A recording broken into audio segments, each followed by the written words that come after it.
Welcome to Musings and Modalities. I'm your host, Tristen Stawicki. Think of me as your pragmatic shaman bestie. Join in with other high vibe, lovely people as I unravel spiritual ideas to help create change and growth in your life. I cover a variety of spiritual topics, sharing knowledge to meet you wherever you are in your journey. As a shaman, astrologer, and human design reader, I help you understand how to make informed decisions and incorporate different modalities using discernment and your own intuition. Today, you will gain powerful shamanic healing tools you can use to incorporate spiritual practices in non-traditional ways. Whether you're just beginning or need a knowledgeable best friend with the next phase of your journey, I'm here to help. Stay tuned. Musings and Modalities starts now. Hi, everyone, and welcome to Musings and Modalities. I'm Tristen Stawicki, your pragmatic shaman bestie, and for the next 30 minutes, we'll be diving into the nodes. What are the north and south nodes in a birth chart, and why are they so important to your past, present, and future? The North Node of Destiny is one of the most important placements in your chart to finding and embracing your purpose. And in this episode, I'm going to cover the importance of those nodes and how this has really shaped your experience in this lifetime and past lifetimes. I'll also be discussing how the collective is impacted by shifts in the nodes and the shift we've had from Aries and Libra to Pisces and Virgo that took place January 11th, 2025, and is really shaping the next 18 months. The north and south nodes refer to the north and south nodes of the moon. And that's reflected in your birth chart by a very specific astrological sign. So you'll have that in Aries and Capricorn and Leo, and it'll be in a specific house, right? So for me, mine is in Aquarius in the seventh house. And I want to give credit here to Jan Spiller's research as I'm going to read kind of a few definitions from her work. These nodes are not planetary bodies. They are points formed by the moon's orbit around the Earth, intersecting with the Earth's path around the sun. And her writing continues, the direction of the nodes is counterclockwise. So the north node is the ascending node, the point closest to our North Pole, and the south node, the point closest to our South Pole. And they are always exactly 180 degrees apart, which is very cool. So thank you and gratitude to Jan Spiller for her work, teachings, and writings on this topic. In a birth chart or a natal reading, right, they may be called either of those, the nodes may also be referred to as the nodal axis. That may be a term that you've seen or heard of. So I want to start by talking about the south node, right? So I kind of gave you the definitions of what a node is, just to make it a little more tangible. But for the south node, I want to start there because I think of it as our baseline response. And to break this down further, it's really the programming we come into this world with, and it reflects the experiences and gifts that we've had over lifetimes. And the beauty of this is all of the wisdom and lessons and life-changing events have really built this incredible and wonderful foundation for you to use as a baseline.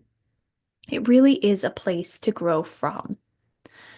And our north node is where we are growing to. It's our north node of destiny, which you'll hear me say a number of times because it really helps everyone kind of relate to it a little bit more because the word node isn't something we really have or talk about very much.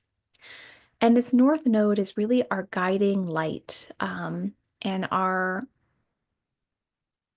kind of driver to our purpose in this lifetime. So many of us spend years trying to figure out, why am I here? What's my purpose? What should I do with my life?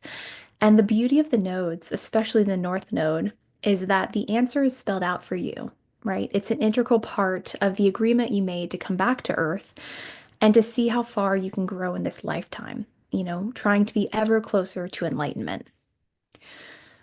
And what's really interesting is that we have things called nodal returns. And what happens is this occurs around the ages of 18 and 19. And it's really little revisits that it does every 18 years or so. And if you think about this kind of in your life, for me, 18 years is such like a lovely and spacious amount of time for significant growth. The person I was at 18 and the person I will be at 36 is very different, right? And they should be. Um, and so when we think about that 18-year span, there's so much expansiveness that happens, and opportunity, right? And so most of us have that kind of second nodal return, or all of us really have that second nodal return at around 36 to 38 years of age, which in kind of antiquated language could be also called maybe the midlife crisis, which, could be kickstarted by a nodal return, or perhaps even a nodal opposition, which I'll discuss more in a second. And that's really how it's been presented in the zeitgeist and in movies and in films. But ultimately, it's kind of this culmination point in a person's life where they see the course they are on and the experience they're living, and they decide to make significant changes. And there is a full energetic realignment that is supported, especially by the North Node return. Now, there are other important transits in your life that also happen in this, I would say 36 to 54 years of age, right? So I don't want to discount the impact of those, but I do want to highlight really the North Node is incredibly impactful, not only in your birth chart, but in the life that you're living, overall. So now I want to talk a little bit about the nodal opposition. And this happens first at around age 9, and then it happens at 27, 28, and then again at another 18 years or so. And this really alternates every 9 years. And I know that was a lot of like math and numbers to start us off. But the way I would think about the example of this at 27, which is such one of those pivotal ages, I would say, as you start the process of leaving behind your 20s and really embracing your next phase into your 30s, you have this North Node opposition. And then at 36, you have a nodal return. And then at 45 is the next opposition, right? So the 9 year mark, there's going to be something that happens with the nodes, and it's either going to be a return of the nodes where they match exactly kind of the sign it was in when in your birth chart, or it's the opposite, right? So um, if you have your North Node in Pisces, your South Node in Virgo, 9 years later, it's going to be the North Node in Virgo, South Node in Pisces will show up as a transit. Your birth chart doesn't change, your North Node doesn't change direction, but kind of the transits and how the energy shift does, because that's a collective experience as well.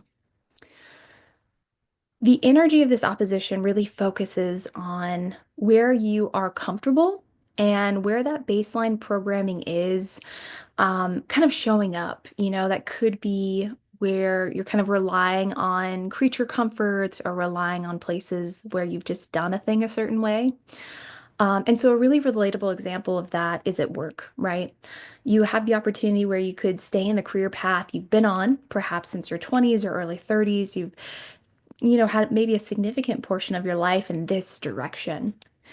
And then you have the opportunity where you could pivot or choose to take risks that are more in line with your calling and with your purpose. And this opposition doesn't just show up in work, right? This could be in the types of relationships you engage in or in your boundaries with others. It's likely there are several places where you could be tested or have your creature comforts poked at. And as I kind of wrap up this section before I talk about how we work with the nodes, I want to mention something that's really cool and interesting is that eclipses happen when the new moon or the full moon is very close to the nodal axis, which is awesome. All right, so how do we work with the nodes? We've talked about them kind of at a high level, and it might seem like a little bit of an information dump. And I want to make sure we really ground the information today, especially if the idea of nodes is very new to you.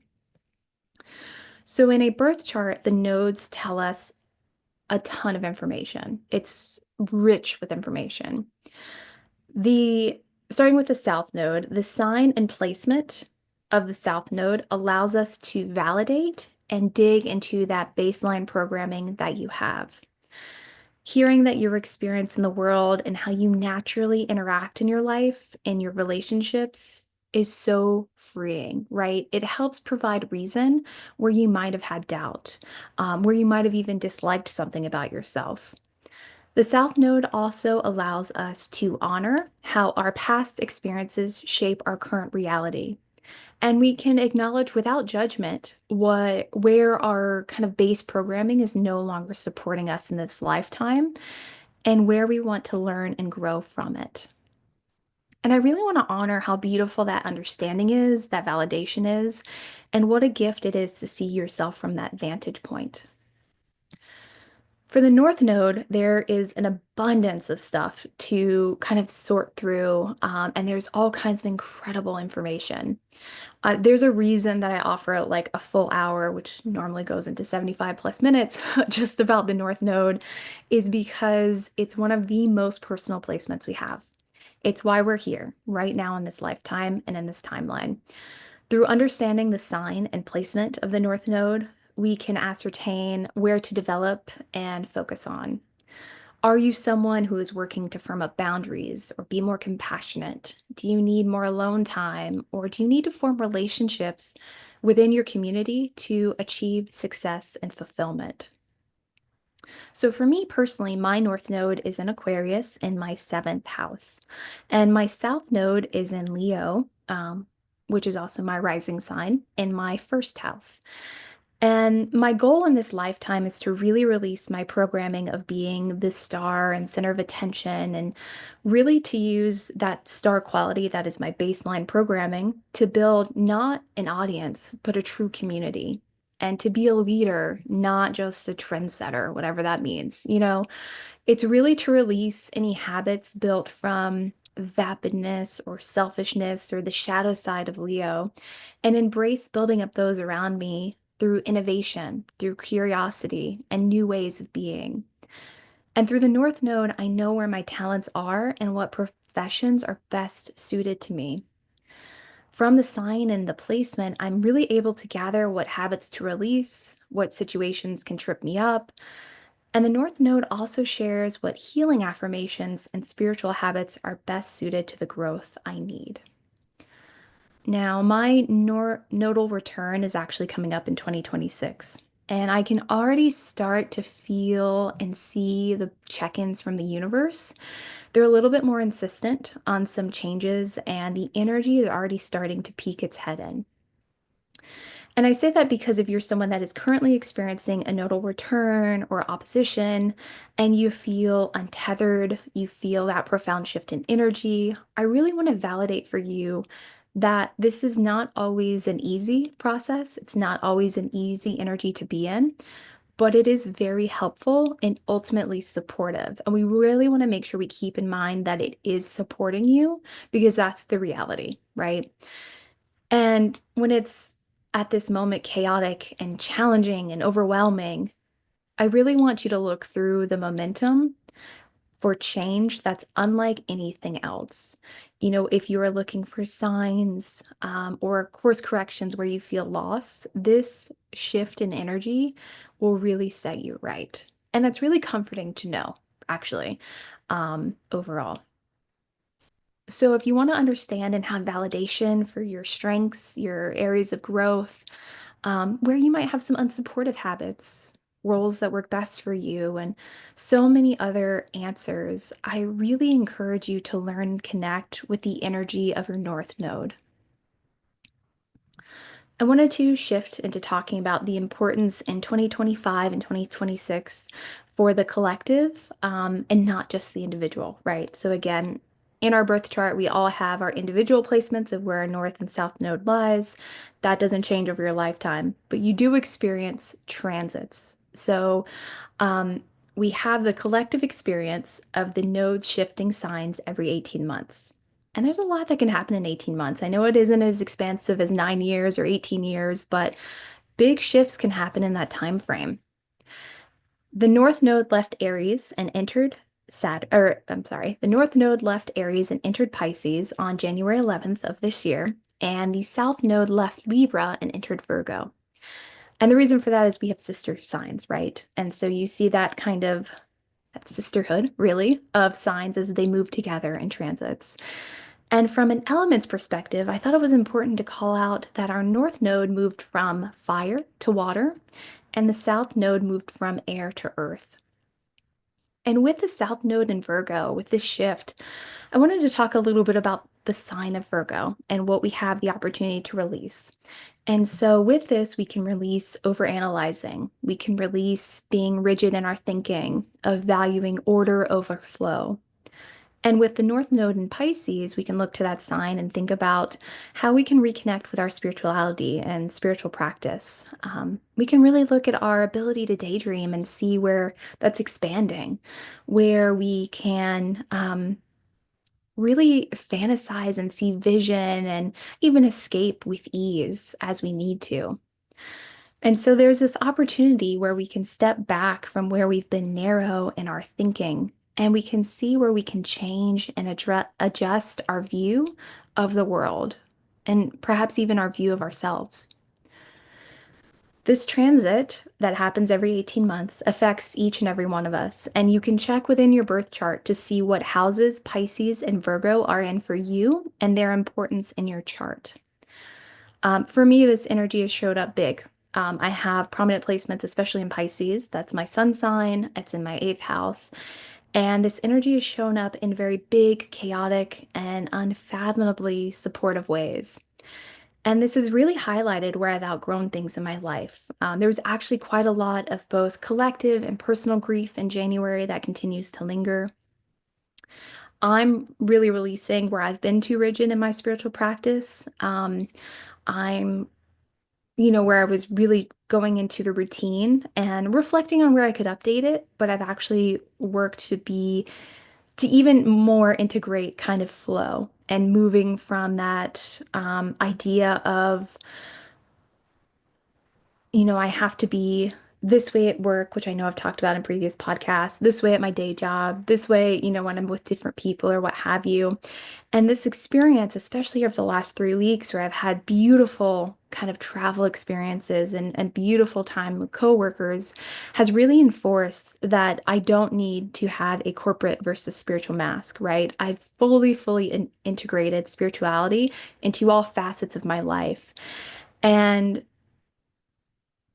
I really want to kind of come back and dial into how I'm talking about this because fully integrating spirituality into all facets doesn't mean that I'm dominating all conversations about astrology or I'm always leading with shaman, right? In every interaction. I really think of it as part of me as anything else, right? And so I really want to like be aware of how I talk about that because integration doesn't mean that that's the first thing people see about you.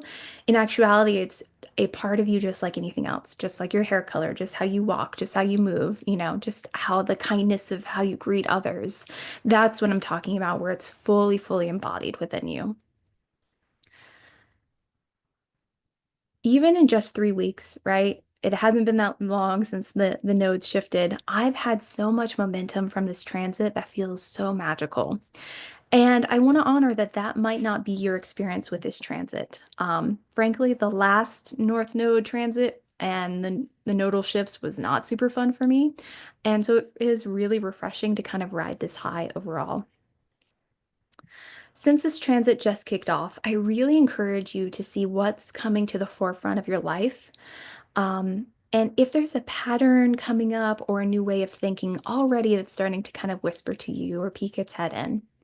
It's also fun to think about, just overall in this reflection, to think about the big years in your life.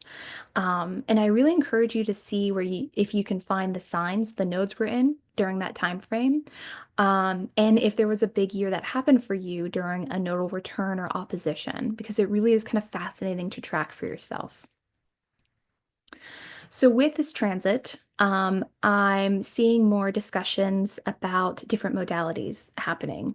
So these are all things that I'm kind of feel like the collective experience will be. That's all kind of my opinion overall.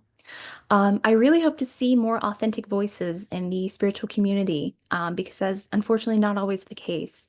And for those that are maybe not acting in their values, to be redirected for their best and highest good.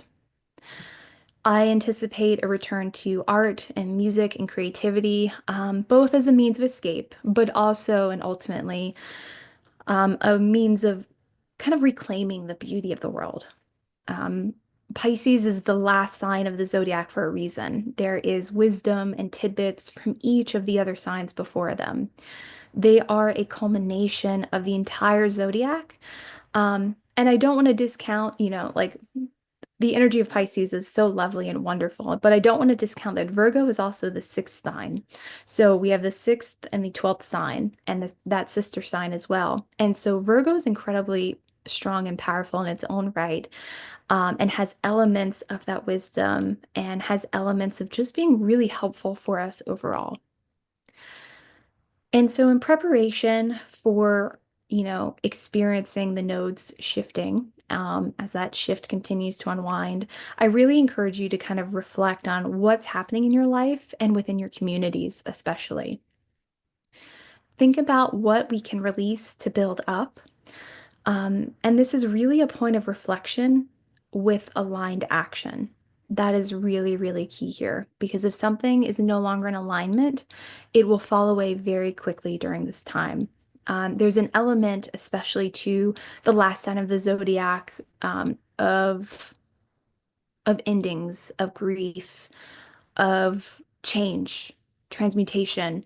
So I really want to have that be top of mind for us as we go through this time. And that may kind of show up for you over the next 18 months in subtle ways, or maybe that's not so subtle ways. And whatever your experience is, I hope you feel validated that that is happening to you. And I hope that this has kind of shown you how to mentally prepare perhaps for some of those shifts that are already starting, have occurred or coming up next. So I really, really hope that this episode was helpful in learning more about the magical, mystical, and ever helpful north and south nodes of the moon. Thank you so much for watching Musings and Modalities with me, your pragmatic shaman bestie. Tune in the second and fourth Mondays of each month at 8 a.m. Pacific, 11 a.m. Eastern for more fabulous episodes. If you are interested in astrology, but you don't maybe want to commit to a full birth chart reading, I am offering mini readings that take about 15 to 20 minutes and are $25. In a mini reading, your exact birth time, date, and location is needed. And with that information, I have your birth chart generated and I review your sun, moon, and rising signs, and I dive into the influence of any celestial, planetary, or house influence for those. Just as a quick kind of reminder, or maybe if you haven't heard this before, your sun sign and placement represents your vitality, your sense of self, and elements of your core personality. It's a lens into your ego, creativity, and self-expression. Your moon sign and placement influences your feelings and emotional instinct. It shows how you nurture and desire to be nurtured. And of course, your rising sign represents your self-image, your appearance, outward personality, and really can also influence how others perceive you and your physical body. I normally reserve mini readings for in-person events, but after the Triangle Yoga Fest, I was a vendor at this weekend, which was really lovely, and seeing the impact of what 15 to 20 minutes can do to help someone, how validated they feel. I really feel called to add this offering for a limited time. And I really want to call out kind of the importance of a conversation with people. I think it's sometimes easy, especially for me, to forget that as I typically dive into sessions with people, whether that's for 60 to 90 minutes, you can have an impact on someone's life. If you'd like to learn more about your north and south nodes, I offer a 60-minute session that deep dives into your nodal placements, and what your calling and being in alignment with the universe looks like. This session is a beautiful reminder that we are here for a reason and we have the support of the universe behind us.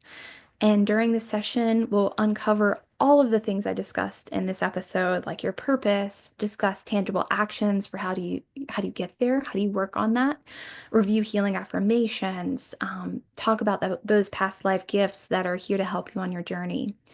I also add, because I think it's equally important, an energy work component. And that's where I'll work with you to remove any limiting beliefs that are holding you up. I'll clear and balance your chakras, and I'll really set you up energetically as you embrace this life's goal and have that momentum behind you to support you. These offerings and more can be found at musingsandmodalities.com. Thank you so much for listening.